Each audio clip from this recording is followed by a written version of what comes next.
Okay, I've got loads of topics to talk to you about. This one today is going to be about Facebook. Um, I want to help you understand if it's you, might not be you. You might be fine with it. So, like I said, everybody's different, but there can be a similar kind of thing that happens to autistics. So, it's not, um, depending on how you use it, it's not mentally good for us. I've sort of left in a way because I realised how detrimental it was for my mental health. Um, and with the certain traumas and things and experiences I've had in life, it's just triggered. So, depending on how you use it, I know it's difficult because we're on like this sort of between a rock and a hard place because to do with our isolation, lack of bonding and connection, it's difficult. Now I can have that elsewhere now because I'm around autistics a lot.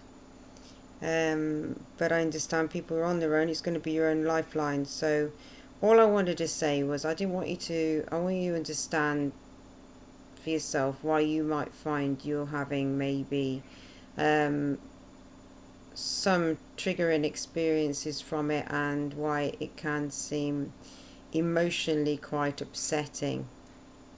I don't want you to think there's anything sort of like um, I don't want you to feel that inadequacy that we often do.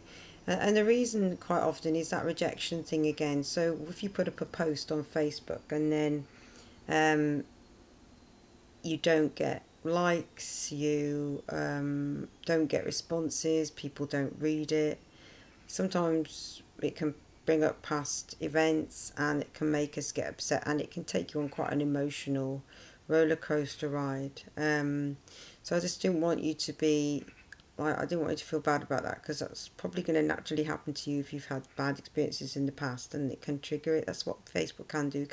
It can trigger those sorts of reactions.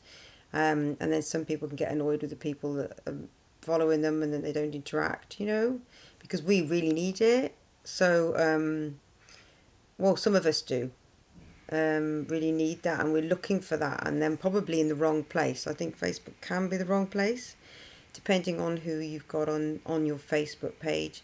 And some people never go on there, so you might have become friends with them and they're never on there, so they wouldn't notice your posts, or they've got loads of friends, like 1,000. So then, and also Facebook only shows so many people's posts.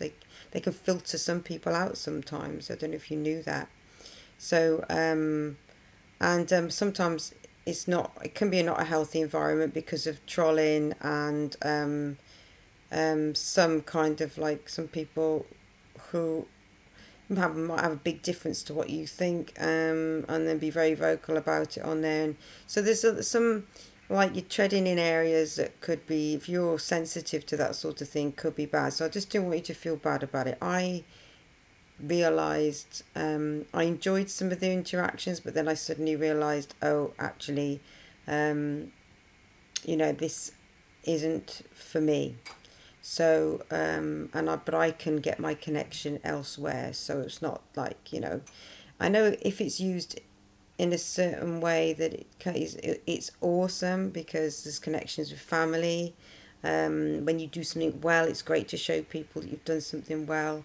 I'm just saying this is an area that can be emotionally difficult for someone autistic, but it can also be brilliant at connecting. So depending on how you use it, you might have no trouble at all.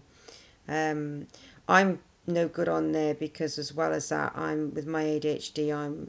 I post a lot, so I don't have friends now. Really, I just post my feelings and thoughts because that's all I really wanted to do. It sounds really selfish, but I need an outlet because my brain's going all the time. So and I didn't really actually want to put that on people.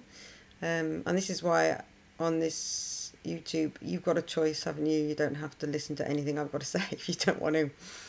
Okay, Just something that was on my mind. Okay, take care. Bye.